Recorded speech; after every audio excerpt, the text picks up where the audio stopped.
Welcome to T-SAT. This is Bhushan Govindula. ఈరోజు మనం తెలంగాణ ఉద్యమంలో భాగంగా 1952 ముల్కీ ఉద్యమం, సిటీ కాలేజ్ సంఘటన. సాధారణంగా ఈ 1952 అనగానే మొత్తం భారతీయ చరిత్రలోనే ఒక పరిణామాన్ని చూపించడం జరుగుతుంది. ఏంటి ఆ పరిణామం అంటే, దేశ చరిత్రలో మొట్టమొదటిసారిగా ఎన్నికలు అనేవి, ప్రజాయుత ఎన్నికలు అనేవి నిర్వహించబడ్డాయి. అటు దేశంతో పాటు దేశంలో భాగమైన హైదరాబాద్ రాష్ట్రంలో కూడా ఎన్నికలు అనేవి నిర్వహించబడ్డాయి. ఈ ఎన్నికలలో కాంగ్రెస్ ప్రభుత్వం విజయాన్ని సాధించింది. క్రమంగా ఈ కాంగ్రెస్ ప్రభుత్వానికి నాయకుడుగా అనగా హైదరాబాద్ రాష్ట్రానికి ముఖ్యమంత్రిగా బూర్గుల రామకృష్ణారావు నియమించబడడం జరిగింది. మరి అలాంటి బూర్గుల రామకృష్ణారావు ఆ ప్రభుత్వం ఎదుర్కొన్న అతిపెద్ద సమస్య ఈ ముల్కీ సమస్య. ఎప్పుడైతే బూర్గుల రామకృష్ణారావు ముఖ్యమంత్రిగా నియమించబడ్డాడో తెలంగాణ వాదులలో, తెలంగాణ కేంద్రంగా ఉన్న ముల్కీ వాదులలో ఒక సంతోషం క్రియేట్ అయింది. ఎందుకంటే ముల్కీ ఉద్యమాన్ని, ముల్కీ భావాన్ని, ముల్కీ భావజాలం మీద పూర్తి అవగాహన ఉన్న వ్యక్తి బూర్గుల రామకృష్ణారావు. ఇతను మనకి ఖచ్చితమైన న్యాయం చేస్తాడు అనే భావన ఉండేది. కానీ కాలక్రమంలో జరిగిన కొన్ని పరిణామాల వల్ల, కొంతమంది అధికారుల వల్ల ఏమవుతుంది, ఈ ముల్కీ అనేది మరింత జటిలమై ఉద్యమ రూపాన్ని సంతరించుకోవడం జరిగింది. అలాంటి ఉద్యమం మరి ఎక్కడ ప్రారంభమైంది, ఎలా ప్రారంభమైంది, దానికి కారణాలు ఏంటి, దాని యొక్క ప్రస్థానం సిటీ కాలేజ్ రూపంలో, దాని యొక్క ప్రస్థానం అఫ్జల్గంజ్ సంఘటన రూపంలో కొనసాగడం జరుగుతుంది. తద్వారా మనకు ఒక కమిటీ కూడా ఏర్పాటు చేయబడుతుంది. ఏమవుతుంది, ఒక కమిటీ కూడా మనకి న్యాయ విచారణ సంఘం కూడా ఏర్పాటు చేయడం జరుగుతుంది. మరి ఆ నేపథ్యాన్ని మనం గమనించాలి.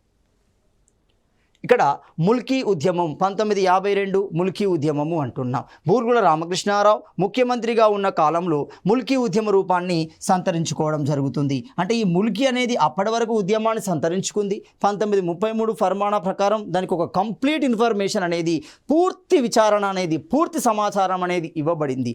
అయినప్పటికీ ఆ తర్వాత జరిగిన పరిణామాలు ఏంటి? ఆ పరిణామాలు అంటే 1948 సెప్టెంబర్ 13 నుండి 17 మధ్య మనకి ఆపరేషన్ పోలో అనేది జరిగింది. తద్వారా హైదరాబాద్ రాజ్యం భారతీయ యూనియన్లో పార్ట్ బి రాష్ట్రంగా చేరడం జరుగుతుంది. ఇలాంటి క్రమంలో భారత ప్రభుత్వం పరిపాలన కోసం 2 అధికారులను నియమించారు. మొట్టమొదటి అధికారి మనకి జేఎన్ చౌదరి అంటాం, జయంతోనాథ్ చౌదరి అంటున్నాం. ఈ పరిపాలనని మనము మిలిటరీ పరిపాలనగా పిలవడం జరిగింది. అతని తర్వాత కొన్ని అనివార్య కారణాల వల్ల అతన్ని తొలగిస్తాడు. ఆ తర్వాత వచ్చింది ఎంకే వెల్లోడి అంటున్నాం, ముల్లర్ కాడింగ్ వెల్లోడి అంటున్నాం. ఇదే పౌర పరిపాలనగా పిలుస్తున్నాం. ఈ 2 పరిపాలనా కాలంలో జరిగిన చిన్న పరిణామాలు ఏంటి? పరిపాలనా సౌలభ్యం కోసం అప్పటికే హైదరాబాద్ కేంద్రంగా ఉన్న వాసులలో, ప్రజలలో అంత పరిజ్ఞానం లేదు. ఒక పటిష్టమైన పరిపాలన ఏర్పాటు చేయాలి అంటే ఒక నిష్ణాతులైన అధికారులు కావాలి. ఆ నిష్ణాతులైన అధికారుల కొరత అనేది హైదరాబాద్ కేంద్రంగా ఉంది. కాబట్టి విద్యాపరంగా, పరిపాలన పరంగా, రాజకీయ పరంగా, ఆర్థిక విషయాల పరంగా వాటిని కొనసాగించడం కోసం అనేక మంది అధికారులని ఉత్తర భారతం నుండి మరియు హైదరాబాద్ చుట్టుపక్కల ప్రాంతాల నుండి తీసుకోవడం జరిగింది. అలా వచ్చిన వారే మద్రాస్ ప్రాంతం నుండి, తమిళనాడు ప్రాంతం నుండి, కర్ణాటక ప్రాంతం నుండి, కేరళ ప్రాంతం నుండి, ఉత్తర భారతం నుండి కూడా హైదరాబాద్ కేంద్రంగా వచ్చారు. తద్వారా ఈ కాలానికి ఏమవుతుంది, ఒక ఉద్యమ రూపాన్ని సంతరించుకోవడం జరిగింది. బూర్గుల రామకృష్ణ ప్రభుత్వం ఎదుర్కొన్న అతి ముఖ్యమైన సమస్యల్లో ఒకటే ముల్కీ ఉద్యమం అవుతుంది. అసలు దీనికి మరి కారణాలు ఏంటి? మరి ఏ కారణాల నేపథ్యంలో, ఏ ప్రముఖ కారణాల నేపథ్యంలో ఇది ఒక ఉద్యమ రూపాన్ని సంతరించుకుంది గమనిస్తే, మొట్టమొదటి అంశాన్ని గమనిస్తే మిలిటరీ పరిపాలన అంటున్నాం. దీన్నే మనము జేఎన్ చౌదరి పరిపాలన అంటున్నాం. బెంగాల్ ప్రాంతానికి సంబంధించిన జేఎన్ చౌదరి పరిపాలననే మనం చరిత్రలో మిలిటరీ పరిపాలనగా పిలవడం జరుగుతుంది. రెండోది పౌర పరిపాలన అంటున్నాం. పౌర పరిపాలన ఎవరున్నాం? ముల్లర్ కాడింగ్ వెల్లోడి అంటున్నాము. ఎక్కడతనితడు? మనకి కేరళ ప్రాంతానికి సంబంధించిన వ్యక్తి. ముల్లర్ కాడింగ్ వెల్లోడి ఇతడు ఒక ఐసిఎస్ ఆఫీసర్. ఈ పదాన్ని మనం బాగా గమనించాలి. ఇండియన్ సివిల్ సర్వీసెస్ అంటున్నాం. Cornwallis the father of Indian civil services అవుతున్నాడు. క్రమంగా ఈ ఐసిఎస్ అనేది 2గా విభజించబడుతుంది. ఐఏఎస్, ఐపీఎస్ అనే భాగాలుగా విభజించబడింది. అలాంటి ఐసిఎస్ అధికారి ఆధ్వర్యంలో జరిగింది కాబట్టి దాన్ని మనం పౌర పరిపాలన అంటున్నాం. సివిల్ అడ్మినిస్ట్రేషన్ అంటున్నాం. ఒక సివిల్ సర్వెంట్ అతడు, ఒక అధికారి. సివిల్ అడ్మినిస్ట్రేషన్ లేదా పౌర పరిపాలన అంటున్నాం. ఈ 2 కాలాల్లో జరిగిన స్థానికేతరులు వివిధ ఉద్యోగాలలో నియమించబడ్డారు. మరి ఎందుకు నియమించబడ్డారు గమనించాలి. ఈ 2 పరిపాలనా కాలంలో వాళ్ళు ఎందుకు నియమించబడ్డారు అంటే దానికి చెప్పిన సాకు, దానికి చెప్పిన కారణం ఏంటి అంటే, ఒకటి తెలంగాణ వారికి ఇంగ్లీష్ రాదు అంటున్నాం. ఇంగ్లీష్ పరిజ్ఞానం లేదు, చాలా తక్కువ. అయితే తెలుగు లేదంటే ఉర్దూ, మెజారిటీ వాళ్ళు ఉర్దూనే. ఎందుకంటే అది రాజుల పరిపాలనలో ఉంది కాబట్టి, రాజరిక భాష కేవలం ఉర్దూనే తీసుకున్నారు కాబట్టి ఆ ఉర్దూ మీడియంలోనే విద్యను కొనసాగించాల్సి వచ్చింది. ఇంగ్లీష్కి ఎలాంటి ప్రాధాన్యత ఇవ్వలేదు. కాబట్టి ఇంగ్లీష్ పరిజ్ఞానం లేదు అన్నారు ఒకటి. రెండవది గణిత పరిజ్ఞానం లేదు అంటున్నారు. ఈ రెండింటిని సాకుగా కారణాలుగా చూపిస్తూ అనేక మందిని దీనిలో నిష్ణాతులైన వ్యక్తులని వివిధ ప్రాంతాల నుండి తీసుకున్నారు. ఉదాహరణకి మద్రాస్ ప్రాంతం నుండి కానీ ఎక్కడి నుండి తీసుకుంటున్నారు? మద్రాసులోని ఆంధ్ర ప్రాంతం అప్పుడు మద్రాసులో భాగంగానే ఉంది. 1953 వరకు అది మద్రాసులో భాగంగానే ఉంటుంది చూడండి. సో ఒకటి. రెండవది ఉత్తరప్రదేశ్ ప్రాంతం నుండి గమనించున్నాం, కేరళ ప్రాంతం నుండి, ఇలా అనేక ప్రాంతాల నుండి హైదరాబాద్లో అధికారులను నియమించుకున్నారు. ఇక్కడ నియమించుకున్నది ఎందుకు? ఈ రెండు పరిజ్ఞానాలు లేవు కాబట్టి కొంతకాలం మన వాళ్ళకి వాళ్ళు టీచ్ చేసేసి వాళ్ళు వెళ్ళిపోతారు అనుకున్నారు. కానీ వాళ్ళు ఇక్కడే స్థిరపడడం జరిగింది. సో ఇక్కడ క్లియర్.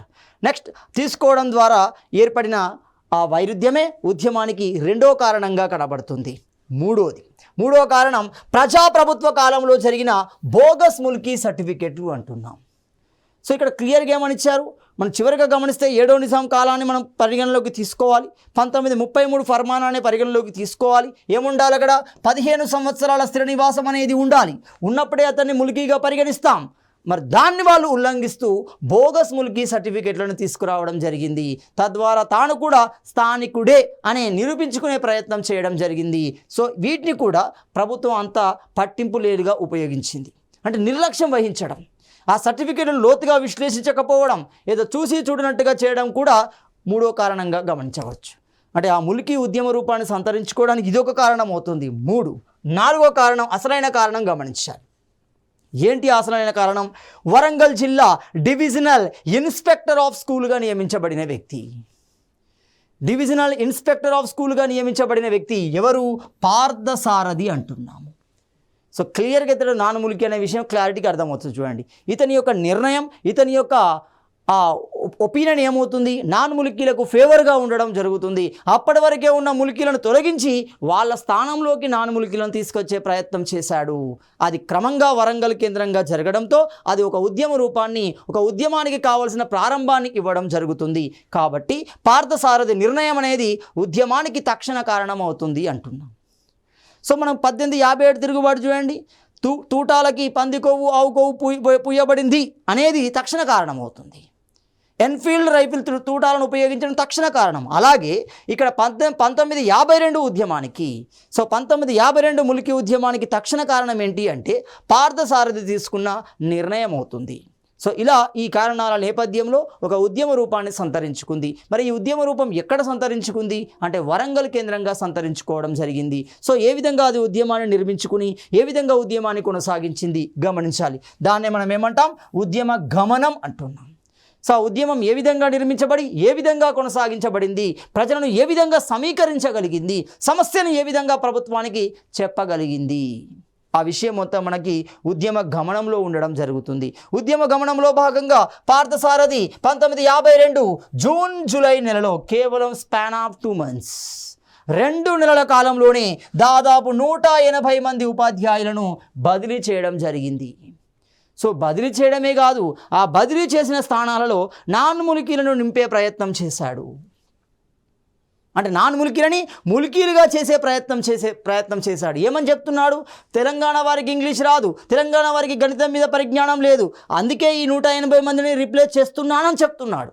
అంటే ఇండైరెక్ట్గా ఏం చేస్తున్నాడు? నాన్ ముల్కీలను ముల్కీలుగా చేసే ప్రయత్నం చేయడం జరిగింది. కేవలం 1952 జూన్ జూలైలో. అంటే ఇప్పుడు క్లియర్, 1952 ముల్కీ ఉద్యమం వరంగల్ కేంద్రంగా ఎప్పుడు స్టార్ట్ అయినట్టు? జూన్లో ప్రారంభం కావడం జరుగుతుంది. సో క్రమంగా ఉద్యమం ఏ విధంగా నిర్మించబడింది? రెండో నిర్ణయం, హనుమకొండకు చెందిన సెంట్రల్ మిడిల్ స్కూల్కు సంబంధించిన 18 మంది ఉపాధ్యాయులను కక్షపూరితంగా 18 మంది ఉపాధ్యాయులని బదిలీ చేయడం జరిగింది. బదిలీ చేయడమే కాదు, వాళ్ళను కష్టంలోకి నెట్టడానికి, వాళ్ళని అవుతుంది ఒక క్లిష్ట పరిస్థితుల్లోకి నెట్టడానికి వారి ఇంక్రిమెంట్లను కూడా ఆపాడు. చూడండి, అంటే వాళ్ళ ద్వారా గొడవ జరుగుతుందనే అభిప్రాయానికి వచ్చిన పార్థసారథి ఒకేసారి 18 మంది ఉపాధ్యాయులని తొలగించి బదిలీ చేసే ప్రయత్నం చేశాడు. బదిలీ చేస్తే ఓకే, బదిలీ చేయడంతో పాటుగా వారికి రావాల్సిన ఇంక్రిమెంట్లను కూడా ఆపడం జరిగింది. అంటే ఉద్దేశపూర్వకంగానే చేశాడనే విషయం క్లారిటీ వస్తుంది. ఎందుకంటే ఆ 18 మందిని తొలగిస్తేనే ఆ ప్లేస్లో రావాల్సిన నాన్ మూలికలు వచ్చే అవకాశం ఉంటుంది. అది గణిత రూపంలో రావచ్చు, ఇంగ్లీష్ ఏదైనా రావచ్చు. వాళ్ళని తొలగిస్తేనే వాళ్ళు రావడానికి అవకాశం ఉంటుంది. కాబట్టి కక్షపూరితంగానే ఒక ప్లాన్ ప్రకారమే, ఒక పద్ధతి ప్రకారమే ఆ 18 మందిని తొలగించాడు. అదేవిధంగా వారి ఇంక్రిమెంట్ని ఆపడం జరిగింది. అదేవిధంగా ఈ సెంట్రల్ మిడిల్ స్కూల్ యొక్క ప్రిన్సిపల్ ఎవరు? ఆ సందర్భంలో సెంట్రల్ మిడిల్ స్కూల్ యొక్క ప్రిన్సిపల్ రషీద్ అల్ హసన్ అంటున్నాడు. రషీద్ అల్ హసన్ పార్థసారథి యొక్క వేధింపులు తట్టుకోలేక గుండెపోటుతో మరణించడం జరిగింది. క్రమంగా ఉపాధ్యాయులలో ఒక అభద్రతా భావం అనేది క్రియేట్ అయింది. ఒక భయాందోళన పరిస్థితి అనేది క్రియేట్ అవుతుంది. కాబట్టి లోకల్ రాజకీయ నాయకులు స్థానిక లోకల్ లీడర్ దగ్గరికి వెళ్ళారు. హనుమకొండ అనగానే మనకు కనబడే వ్యక్తి ఎవరు? హయగ్రీవాచారి కనబడుతున్నాడు చూడండి. సో ఈ హయగ్రీవాచారి అప్పటికి ఒక ఉన్నత స్థానంలో ఉన్న ఒక రాజకీయవేత్త, సమాజంలో గౌరవం ఉన్న ఒక రాజకీయవేత్త. కాబట్టి ఉపాధ్యాయులు అందరూ, ఈ 18 మంది ఉపాధ్యాయులు అందరూ మన హయగ్రీవాచార్య దగ్గరికి వెళ్ళడం జరిగింది. తమ సమస్యని విన్నవించుకున్నారు. ఆ విషయాన్ని గమనించిన హయగ్రీవాచార్య ఇది కరెక్టే కదా, పార్థసారథి తీసుకున్న నిర్ణయం తప్పే కదా, కాబట్టి పార్థసారథి మీద కంప్లైంట్ ఇవ్వడానికి బయలుదేరడం జరిగింది. సో హయగ్రీవాచారి ఉన్నతాధికారులకి ఫిర్యాదు చేయడం జరిగింది. ఏమని? ఒకసారి పార్థసారథి యొక్క నిర్ణయాన్ని మరొకసారి మీరు సమీక్షించండి.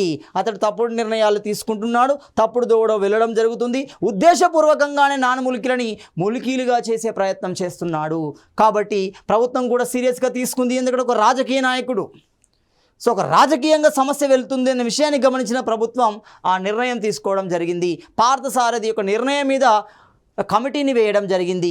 ఆ కమిటీకి అధ్యక్షుడే మనకు ఎవరవుతున్నారు? క్లియర్గా షెండార్కర్ అంటున్నాం చూడండి. డాక్టర్ షెండార్కర్ ఆధ్వర్యంలో ఒక కమిటీ అనేది వరంగల్కు వచ్చింది. వరంగల్ సుబేదారి సందర్భంలో, అంటే సుబేదారికి ఆర్ట్స్ కాలేజ్ పక్కన ఉంటుంది చూడండి సుబేదారి, ఆ సుబేదారి కేంద్రంగా ఉండి ఆ కమిటీ పార్థసారథి మీద వచ్చిన ఆరోపణని పరిష్కరించే ప్రయత్నం చేస్తుంది. వాటిని లోతుగా విశ్లేషించే ప్రయత్నం చేయడం జరిగింది. షెండార్కర్ ఎప్పుడు వచ్చారు? 1952 జూలై 26వ తేదీన వచ్చారు. సో 1952 జూలై 26వ తేదీన ఈ కమిటీ వచ్చిన విషయం ఆ ప్రాంతానికి సంబంధించిన కళాశాలలు ఏమవుతున్నాయి? కళాశాలలు, పాఠశాల విద్యార్థులు మొత్తం ఒక ఐక్య కార్యాచరణ కమిటీని ఏర్పాటు చేసుకున్నారు. అంటే మాకు బోధించే స్థానికులైన ఉపాధ్యాయులను తొలగించడం కరెక్ట్ కాదు, కాబట్టి విద్యార్థులందరూ సమూహమై ఒక ఐక్య కార్యాచరణ కమిటీని ఏర్పాటు చేసుకున్నారు. దాన్ని మనం ఏమంటాం? ఐక్య విద్యార్థి. సో ఐక్య విద్యార్థి కార్యాచరణ కమిటీ అనేది ఏర్పాటు చేయబడింది. ఏ రోజున? జూలై 26నే ఏర్పాటు చేయబడింది. ఇది క్లియర్గా గమనించండి. మనకు పుస్తకాలలో జూలై 28 ఉంది, ఇది కరెక్ట్గా జూలై 26నే ఏర్పాటు చేయబడుతుంది. సో ఐక్య విద్యార్థి కార్యాచరణ కమిటీ అనేది జూలై 26న ఏర్పాటు చేయబడుతుంది. దీనికి కన్వీనర్గా నియమించబడిన వ్యక్తే బుచ్చయ్య అంటున్నాం చూడండి. అంటే జూలై 26వ తేదీన ఐక్య విద్యార్థి కార్యాచరణ కమిటీ ఏర్పడి ఉపాధ్యాయులకు మద్దతుగా ఉండాలి, కమిటీకి తమ విన్నపాలను విన్నవించాలి అని నిర్ణయం తీసుకోవడం జరిగింది. అంతేకాకుండా ఈ ఐక్య కార్యాచరణ కమిటీ ఉద్యమాన్ని నిర్వహించడానికి మొదటగా మనం ముఖ్యమంత్రిని కలుస్తాం. ముఖ్యమంత్రికి ములికీ సమస్య మీద పూర్తి అవగాహన ఉంది, అతను మన ప్రాంతానికి చెందినవాడే, మన సమస్యలు పూర్తిగా అవగాహన ఉన్నవాడే, కాబట్టి మనకు పరిష్కరించగలుగుతాడు అని ఒక మెమోరాండాన్ని రెడీ చేశారు. ఆ మెమోరాండం జూలై 28న ముఖ్యమంత్రికి అందించడం జరిగింది. ములికీ నియమాలను పునఃసమీక్షించాలి, నాన్ ములికీలను తొలగించాలి, ఇలాంటి అంశాలను ప్రస్తావిస్తూ ఒక మెమోరాండాన్ని ఎవరికి? ముఖ్యమంత్రికి అందించడం జరిగింది. ఎవరు? ఈ ఐక్య విద్యార్థి కార్యాచరణ కమిటీకి సంబంధించిన సభ్యులు. సో ఈ కమిటీ 1952లో మరోసారి ఆగస్టు 6న ముఖ్యమంత్రి బూర్గుల రామకృష్ణారావును కలవడం జరిగింది. మరోసారి కలిసి ఇక్కడ అల్టిమేటాన్ని కూడా ఇచ్చేసింది. చెప్పండి క్లియర్గా ఏమని? ములికీ నియమాలు అమలుకు ఒక సబ్ కమిటీని ఏర్పాటు చేయాలి, ఆ ఏర్పాటు విషయాన్ని పత్రికా ప్రకటన ద్వారా తెలియజేయాలి. ఎప్పటి వరకు తెలియజేయాలి? డెడ్ లైన్ కూడా ఇచ్చారు చూడండి, ఆగస్టు 27 సాయంత్రం లోపు.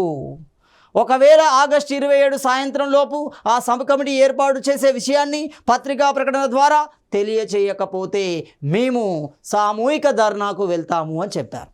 అంటే అల్టిమేట్ అని క్రియేట్ ఇచ్చారు. ఎందుకంటే జూలై 28 తారీఖు ఇచ్చిన దాని మీద ఎలాంటి రెస్పాన్స్ రాలేదు. అది ప్రభుత్వానికి అందిందా రాలేదని పక్కన పడేస్తే రెస్పాన్స్ రాలేదు ప్రభుత్వం నుండి. కాబట్టి నిర్ణయానికి వచ్చారు, ఉద్యమ కార్యాచరణను ఫిక్స్ చేస్తున్నారు, మరోసారి ముఖ్యమంత్రిని కలుద్దాం, మరోసారి విన్నవిద్దాము అనుకున్నారు. కానీ ఇప్పుడు ఏమని చేశారు, ములికీ సమస్యలపై సబ్ కమిటీ ఏర్పాటు చేయాల్సిందే, లోతుగా విశ్లేషించాల్సిందే, నాన్ ములికీలను నిర్ణయించవలసిందే, వాళ్ళని తొలగించవలసిందే, ఆ ఉద్యోగాలన్నీ ములికీలకు ఇవ్వవలసిందే. సో ఇలాంటి మెమోరాండాన్ని ఏ రోజున ఆగస్టు 6న ముఖ్యమంత్రికి ఇచ్చారు. అందులోనే క్లియర్గా రాశారు, మీరు సబ్ కమిటీ ఏర్పాటు చేస్తున్న విషయాన్ని పత్రికా ప్రకటన ద్వారా ప్రజానికానికి తెలియజేయాలి. ఎప్పటిలోగా?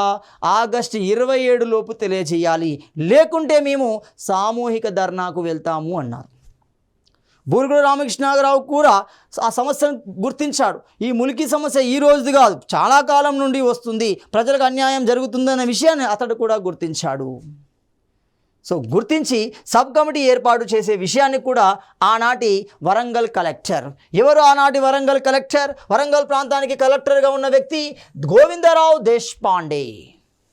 సో గోవిందరావు దేశపాండేకి తెలియజేయడం జరిగింది. సబ్ కమిటీని మేము ఏర్పాటు చేశాము అని అర్ధరాత్రి అతనికి ఫోన్ చేసి చెప్పాడు. ఆ విషయాన్ని బుచ్చయ్యకు చెప్పండి, ఎందుకంటే 28వ తారీఖు అతడు ఉద్యమాన్ని నిర్వహిస్తానన్నాడు, సమ్మెను నిర్వహిస్తున్నాడు, ఆ విషయాన్ని చెప్పండి అని దేశపాండేకు చెప్పడం జరిగింది. గోవిందరావు దేశపాండే వెళ్ళే వరకే బుచ్చయ్య ఆల్రెడీ నిర్ణయం తీసుకున్నాడు.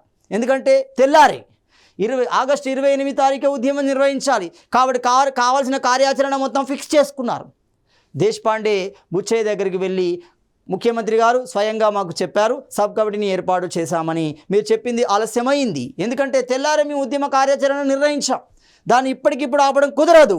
కాబట్టి ఏం చేశారు, క్లియర్గా మనకి ఏమవుతుంది, కార్యాచరణ ప్రకారం ఉద్యమం సమ్మె రూపాన్ని కాకుండా శాంతియుత ర్యాలీగా నిర్వహించబడడం జరిగింది.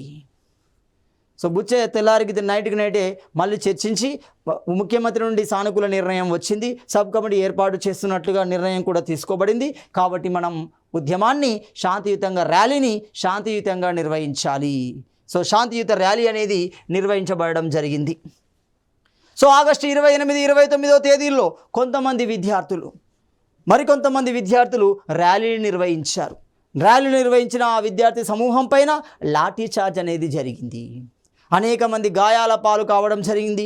ఈ విషయం తెలంగాణ ప్రాంతం మొత్తం ఒక దావాణంలో తొందరగానే వ్యాప్తి చెందడం జరిగింది. విద్యార్థులపై లాఠీచార్జ్ జరగడంతో అనేక మంది విద్యార్థి సంఘాలు, అనేక మంది నాయకులు, అనేక మంది ప్రజానాయకులు దానికి మద్దతు తెలపడం జరిగింది, వారికి సంఘీభావాన్ని తెలపడం జరిగింది.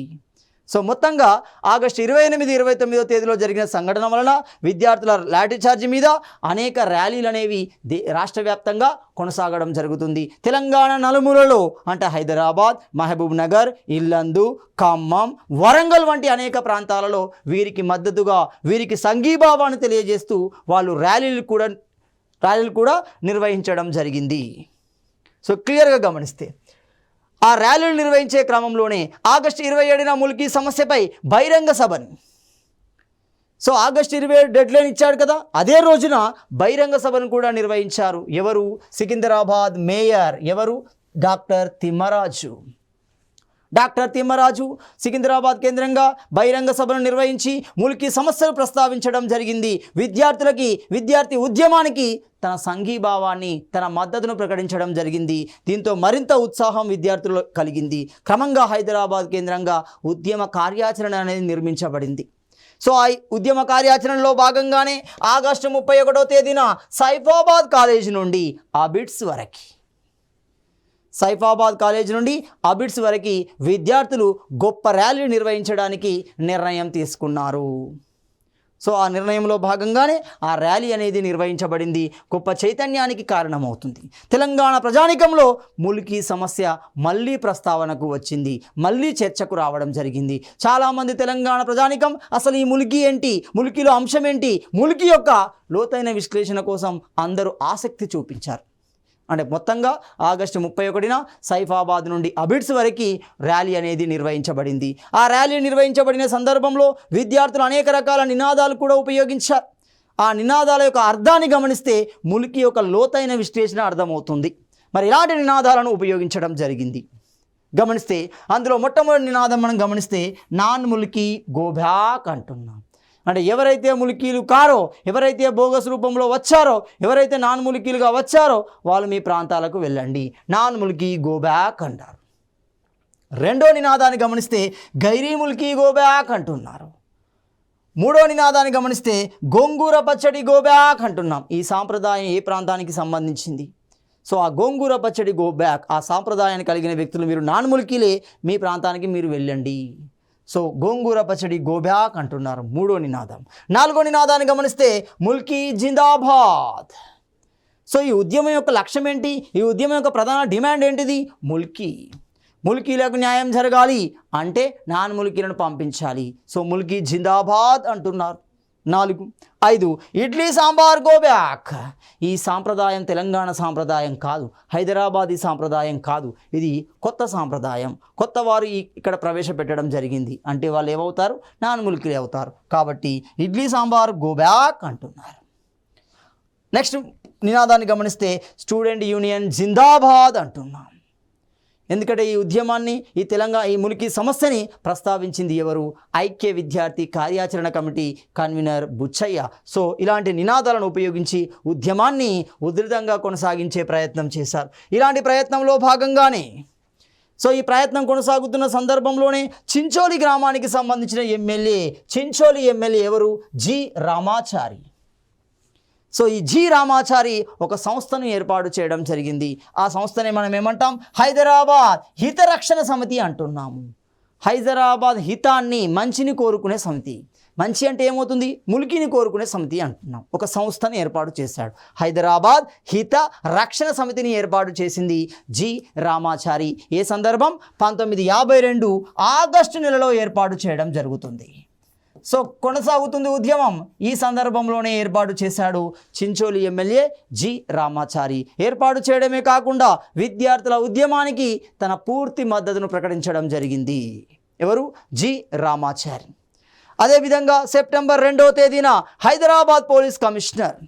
సో ఆ సందర్భంలో హైదరాబాద్కు సిపిగా ఉన్న వ్యక్తి ఎవరు? శివకుమార్ లాల్ అవుతున్నాడు. శివకుమార్ లాల్ విద్యార్థి తల్లిదండ్రులను ఉద్దేశించి ఒక వాక్యానాన్ని, ఒక ప్రకటనను జారీ చేయడం జరిగింది. ఏమని? విద్యార్థుల తల్లిదండ్రులారా, విద్యార్థులను ఉద్యమంలో పాల్గొనకుండా చూడండి. ఒకవేళ విద్యార్థులు ఉద్యమంలో పాల్గొంటే వారి మీద కేసులు బనాయించబడతాయి, వారి యొక్క భవిష్యత్ అనేది ఆగమవుతుంది. కాబట్టి ఆ బాధ్యత తల్లిదండ్రుల మీదనే ఉంది. మీరు మీ పిల్లలని ఇంటి నుండి బయటికి వెళ్లకుండా చూసుకోండి అని ఒక ఆజ్ఞను జారీ చేయడం జరిగింది సెప్టెంబర్ 2వ తేదీన. ఎవరు? Hyderabad police commissioner Shivakumar Lal. అంతేకాకుండా సెప్టెంబర్ 3వ తేదీన క్లియర్ కట్గా ఒక ఫర్మానాను రిలీజ్ చేశాడు. ఏ ఫర్మానా? అది సిటీ పోలీస్ చట్టము అవుతుంది. ఇదే మనకు చాలా చాలా ఇంపార్టెంట్. మనకి మలిదశ ఉద్యమం రావడానికి, కేసీఆర్ ఆమరణ నిరాహార దీక్ష చేయడానికి ప్రధాన కారణం ఇదే అవుతుంది. చూడండి, దట్ ఈస్ ఫ్రీ జోన్ అంటాం. సో సిటీ పోలీస్ చట్టము అంటున్నాం. సో సిటీ పోలీస్ చట్టంలోని సెక్షన్ 22 ప్రకారం సెక్షన్ 22 ప్రకారం ఏం చేశాడు? ఒక ఆజ్ఞని, ఒక ఫర్మానాను విడుదల చేయడం జరిగింది. ఆ ఫర్మానా ప్రకారం ఏమవుతుంది? ఊరేగింపులు అనేవి నిషేధించబడతాయి. ఒకవేళ ఊరేగింపులో పాల్గొంటే వారికి శిక్షకు గురి చేయడం జరుగుతుంది. కాబట్టి ఊరేగింపులు నిషేధించబడుతున్నాయి. 2 సభలు నిషేధించబడుతున్నాయి. 3 సమావేశాలు నిషేధించబడడం జరుగుతుంది. అంటే ఈక్వల్గా 144 సెక్షన్ లెక్క చూడండి. సో సిటీ పోలీస్ చట్టం సెక్షన్ 22 ప్రకారం ఏం చేస్తున్నాడు? ఫర్మానాను విడుదల చేయడం జరిగింది విద్యార్థులను ఉద్దేశించి. ఏ రోజున? సెప్టెంబర్ 3వ తేదీన విడుదల చేసినాడు. ఎవరు? హైదరాబాద్ సిపి శివకుమార్ లాల్ అవుతున్నాడు. మరి ఈ విషయాన్ని విద్యార్థులకు తెలియజేయాలి. మరి ఆ సందర్భంలో సిటీ కాలేజ్ ప్రిన్సిపల్ ఎవరున్నారు? శ్రీ రామ్లాల్ ఉంటున్నారు. చూడండి, డాక్టర్ రామ్లాల్ అంటున్నాం. సో డాక్టర్ రామ్లాల్ మనకి సిటీ కాలేజ్ ప్రిన్సిపల్గా ఉండడం జరిగింది. సిటీ కాలేజ్లోని విద్యార్థులకు చెప్తున్నాడు ఏమని? విద్యార్థులారా, మీకు హైదరాబాద్ సిపి కమిషనర్ క్లియర్ కట్గా ఒక ఫర్మానా జారీ చేశాడు. ఒకవేళ మీరు ఉద్యమంలో కానీ, ర్యాలీలో కానీ, సమావేశాల్లో కానీ పాల్గొంటే మీ మీద శిక్ష బనాయించడం జరుగుతుంది, మీ మీద కేసులు బనాయించడం జరుగుతుంది, తద్వారా మీ యొక్క భవిష్యత్ అనేది ఆగమవుతుంది అని చెప్పే ప్రయత్నం చేశాడు. కానీ విద్యార్థులు వినలేదు. విద్యార్థులు అప్పటికే నిర్ణయం తీసుకున్నాడు.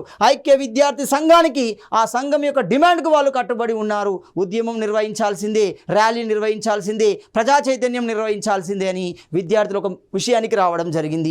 ఈ విషయాన్ని గమనిస్తున్నారు ఆనాటి రాజకీయ నాయకులలో ముఖ్యులు ఎవరు? కొండా లక్ష్మణ బాపూజీ అంటున్నాం. చూడండి, సో కొండా లక్ష్మణ బాపూజీని మనం ఏమంటాం?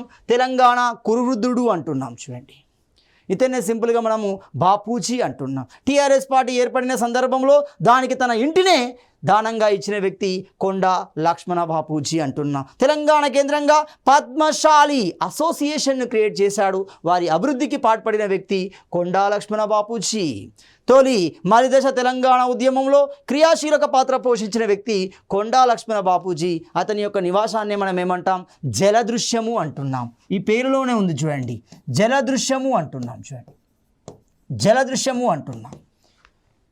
సో ఇలాంటి కొండా లక్ష్మణ బాపూజీ కూడా విద్యార్థులని సద్దుమణచడానికి, విద్యార్థులను బుజ్జగించడానికి ప్రయత్నం చేస్తున్నాడు. తానే స్వయంగా వెళ్ళి విద్యార్థుల్లో మాట్లాడినప్పటికీ విద్యార్థులు ససేమిరా అంటున్నారు, మేము నిర్ణయం తీసుకున్నాము, ఐక్య విద్యార్థి కమిటీ యొక్క, ఐక్య విద్యార్థి సంఘం యొక్క డిమాండ్కి మేము నిర్ణయానికే కట్టుబడి ఉన్నాము, ఖచ్చితంగా ర్యాలీ నిర్వహిస్తాము అంటున్నారు. అదేవిధంగా రామాచారి గోవిందా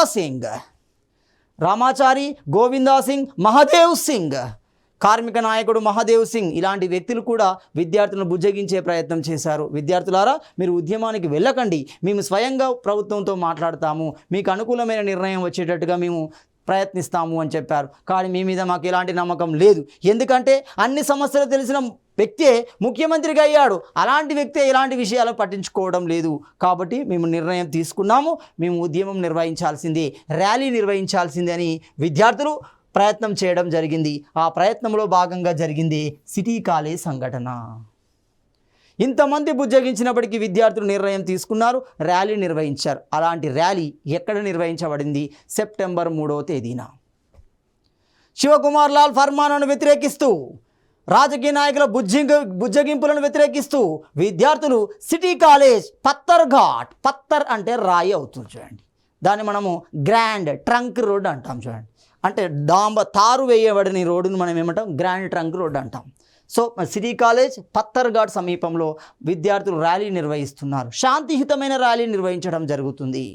ఆ ర్యాలీని అడ్డుకోవడానికి పోలీసులు ప్రయత్నించారు. ఈ ప్రయత్నంలో భాగంగా అటు పోలీసులకి, ఇటు విద్యార్థులకి, ఇటు పోలీసులకి, ఇటు రాజకీయ నాయకులకి, ఈ విద్యార్థులకు మధ్య సంఘర్షణ వాతావరణం ఏర్పడింది.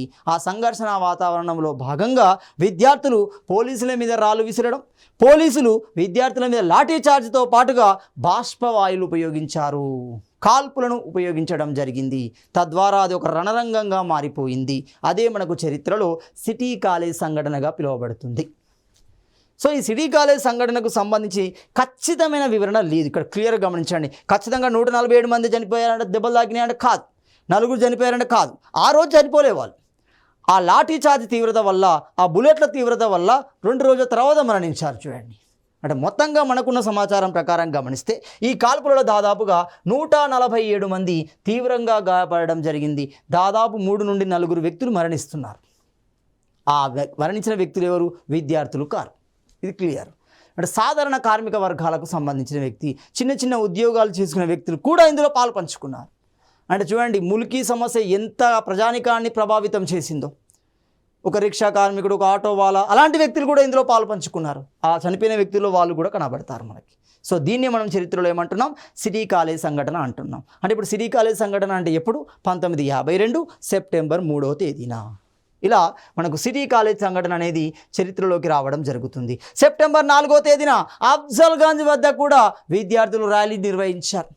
ఈ ర్యాలీ నేపథ్యంలో ఇటు విద్యార్థులకి, అటు పోలీసు వర్గాలకు మధ్య ఘర్షణ వాతావరణం ఏర్పడింది. క్రమంగా పోలీసులు లాఠీ చార్జ్తో పాటు మళ్ళీ మరోసారి పోలీస్ కాల్పులు నిర్వహించడం జరిగింది. ఇదే మనకు చరిత్రలో అఫ్జల్గంజ్ సంఘటన అంటున్నాం. సో ఈ అఫ్జల్గంజ్ సంఘటనలో దాదాపుగా 4 మరణించినట్టుగా మనకు సమాచారం ఉంది. ఖచ్చితంగా 4 చనిపోయారని చెప్పలేవు. సో మనకి 4 మరణించారు మనకు అఫ్జల్గంజ్ సంఘటనలో. అంటే మొత్తంగా ఈ 2 సంఘటనలు, అంటే సిటీ కాలేజ్ సంఘటన, 2 అఫ్జల్గంజ్ సంఘటనలో మరణించిన వారిని గమనిస్తే, ఒకరు మహమ్మద్ కాసిం, 2వ వ్యక్తి షేక్ మెహబూబ్, 3వ వ్యక్తి జమాలుద్దీన్, 4వ వ్యక్తి రాములు, 5వ వ్యక్తి మహమ్మద్ ఖాన్. వీళ్ళు సాధారణ కార్మికులు. సో కార్మిక వర్గానికి సంబంధించి చిన్న చిన్న ఉద్యోగాలు చేసుకునే వ్యక్తులు కూడా ఆ తుపాకీ తూటాలకి బలి కావడం జరిగింది. ఏ సందర్భంలో? అటు అఫ్జల్గంజ్ సంఘటన, ఇటు సిటీ కాలేజ్ సంఘటన. సిటీ కాలేజ్ సంఘటన అనగానే సెప్టెంబర్ 3, 1952. అఫ్జల్గంజ్ సంఘటన అనగానే 1952 సెప్టెంబర్ 4వ తేదీన. క్లియర్? ఇది మనకు జరుగుతుంది. ఎప్పుడైతే ఈ సంఘటన జరుగుతుందో అదే సందర్భంలో మనకి ఫతే మైదాన్ సభ అనేది నిర్వహించబడుతుంది. ఫతే మైదాన్ బహిరంగ సభ అనేది నిర్వహించబడింది. సో ఈ సభకు అనేక మంది నాయకులు, ప్రతిపక్ష నాయకులు, రాజకీయ నాయకులు, రైట్, ప్రజాస్వామ్యానికి సంబంధించిన వ్యక్తులు కూడా పాలు పంచుకోవడం జరిగింది. మరి అలాంటి ప్రతిపక్ష నాయకుడు ఎవరు? విడి దేశపాండే. 1952 మొట్టమొదటిసారి హైదరాబాద్ ప్రభుత్వంలో ప్రతిపక్ష పార్టీకి నాయకుడు ఎవరు అంటే విడి దేశపాండే. సో ఈ విడి దేశపాండే ఉద్యమానికి మద్దతు ఇవ్వడం జరిగింది. ఇవ్వడమే కాకుండా అనేక మంది రాజకీయ నాయకులు, ఎవరు అందులో ఒకరు సోషలిస్ట్ నాయకుడైన మహదేవ్ సింగ్ అంటున్నాం. సోషలిస్ట్ నాయకుడు మహదేవ్ సింగ్ అంటున్నాం. రెండవ వ్యక్తి జయసూర్య నాయుడు అంటున్నాం. మూడోది పద్మజా నాయుడు అంటున్నాం, సరోజిని నాయుడు కూతురు. పద్మజా నాయుడు, జయసూర్య నాయుడు, వెంకటస్వామి, ఇలాంటి రాజకీయ నాయకులు కూడా విద్యార్థులకు మద్దతు తెలిపారు. స్వయంగా ఫతే మైదాన్ బహిరంగ సభకి హాజరు కావడం జరిగింది. ఖచ్చితంగా ఉద్యమాన్ని ఉధృతం చేయవలసిందే, ప్రభుత్వం మీద ఒత్తిడి పెంచవలసిందే. ఎప్పటి వరకు పెంచాలి? ముల్కీ సమస్యకి శాశ్వత పరిష్కారాన్ని ప్రభుత్వం చూపించాలి.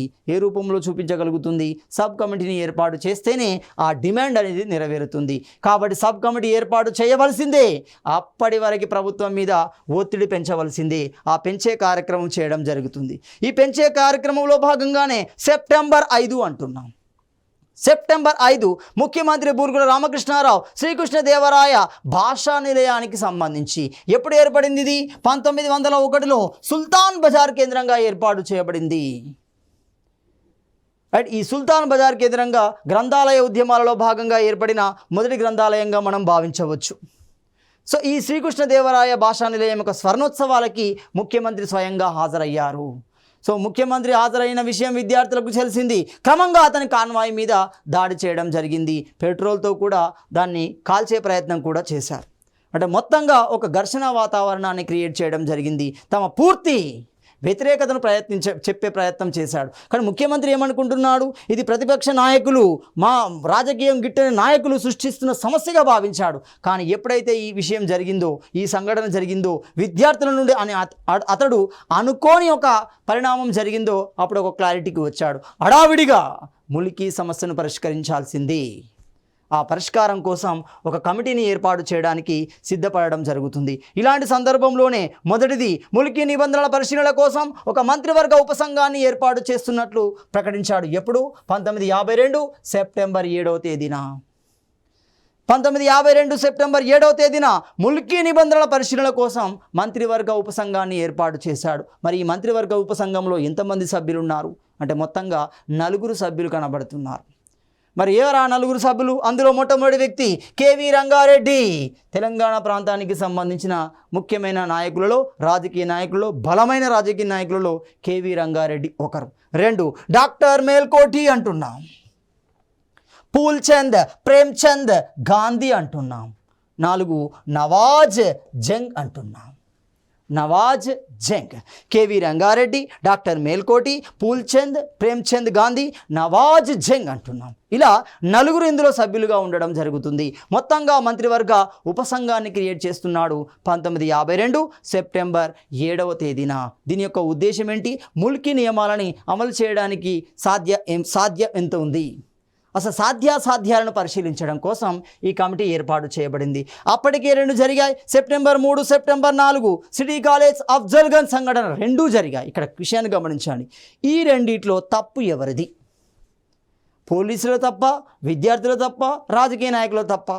ఆ నిర్ణయాన్ని నిర్ణయించడం కోసం, ఆ విషయాన్ని తేల్చడం కోసం ఒక న్యాయ విచారణ సంఘాన్ని కూడా ఏర్పాటు చేశాడు. సో ఆ న్యాయ విచారణ సంఘానికి అధ్యక్షుడు ఎవరు? జస్టిస్ పింగళి జగన్మోహన్ రెడ్డి అంటున్నాం.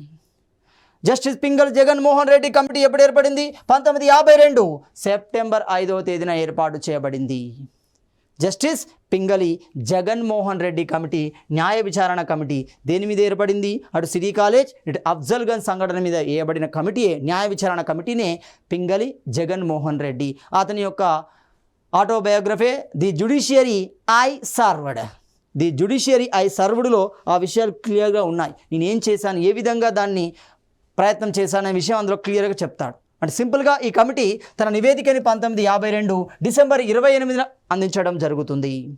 సో జగన్మోహన్ రెడ్డి కమిటీ విచారణలో భాగంగా 100కు పైగా సాక్షులని, ఈవెన్ సీఎంను కూడా పిలుస్తాడు అతడు.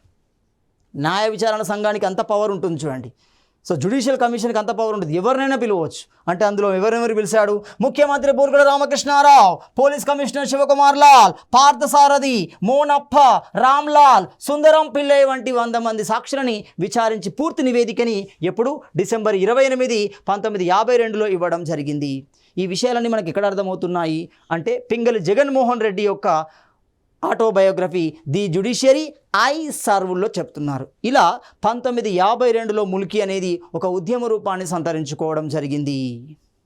సో తదుపరి అంశాన్ని మనం తదుపరి వీడియోలో చర్చించుకుందాం.